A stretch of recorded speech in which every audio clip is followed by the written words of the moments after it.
Super 8-এ যেতে super একটা win চাই, তবে বাদ সাধ্য বৃষ্টি। খানিকটা দেরিতে হলেও শুরু হলো ডাচ বাংলা মহারণ। সব ছাপিয়ে আপনাকে আবেগতাড়িত করতে পারে দু চোখের এই বৃষ্টি। টস হেরে ব্যাট করতে নেমে শুরুতেই হতাশ করেছেন টাইগার কাপ্তান নাজমুল হোসেন শান্ত।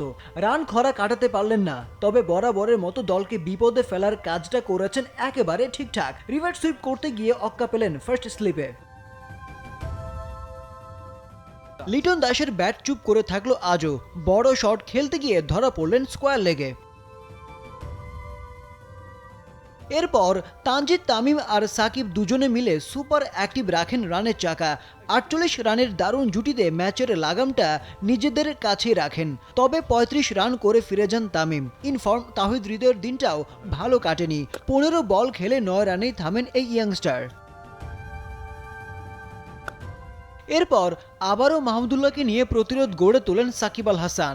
21 বলে 25 রান করে মাহমুদুল্লাহ ফেরেন ঠিকই, তবে আন্তর্জাতিক টি-20-তে 206-এর মাইল ফলক স্পর্শ করেন মিস্টার সাইলেন্ট কিলার।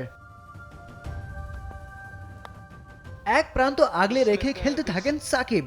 ইনিংসের শেষ ওভারে 13 রান নিয়ে 159 রানের চ্যালেঞ্জিং টোটাল এনে দেন। সেই সাথে ক্যারিয়ারের 13তম 50 পেয়ে যান মিস্টার আল হাসান। আনবিটেন 64 রানের ইনিংসটাই এদিন সর্বোচ্চ। লক্ষ্য তাড়া করতে নেমে শুরুটা ভালো করতে পারেনি ডাচরা। দলীয় 22 রানে পয়েন্টে ক্যাচ দিয়ে ফেরেন ওপেনার মাইকেল লেভিট। 18 রানেই তাকে আটকে ফেলেন তাসকিন আহমেদ। এরপর হাত খুলে খেলার চেষ্টা ডাচদের, সেখানে বাগড়া দেন তানজিম সাকিব। 12 রানে ম্যাক্স অডটকে বেঁধে ফেলেন এই টাইগার এক্সপ্রেস। বিক্রমজিৎ সিং ধীরে ধীরে হয়ে উঠছিলেন গলার কাটা। মারকাটারি ব্যাটিংয়ে ডাচদের এগিয়ে নিচ্ছিলেন, তবে পার্ট টাইমার বোলার মাহমুদুল্লাহ এসে বিক্রমের পাট চুকিয়ে দেন মাত্র 26 রানেই। ডাচ ব্যাটার সিব্রান্ট এলোমেলো করে দিচ্ছিলেন টাইগার বোলিং ইউনিটকে। তাকে উপড়ে ফেলাটা যখন ভীষণ জরুরি, সেই কাজটা ঠিকঠাক করলেন রিশাদ হোসাইন। মিস টাইমিংয়ে 33 রানেই ফেরেন সিব্রান্ট। এর ঠিক পরের বলেই ফেরেন বাসডিলেড।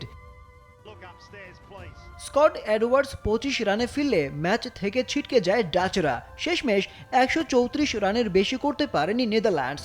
টাইগাররা তুলে নেয় 25 রানের জয়। ম্যান অব দ্য ম্যাচটা পেয়ে যান সাকিব আল হাসান। আরিফ উদ্দিন নবীন, নাগরিক।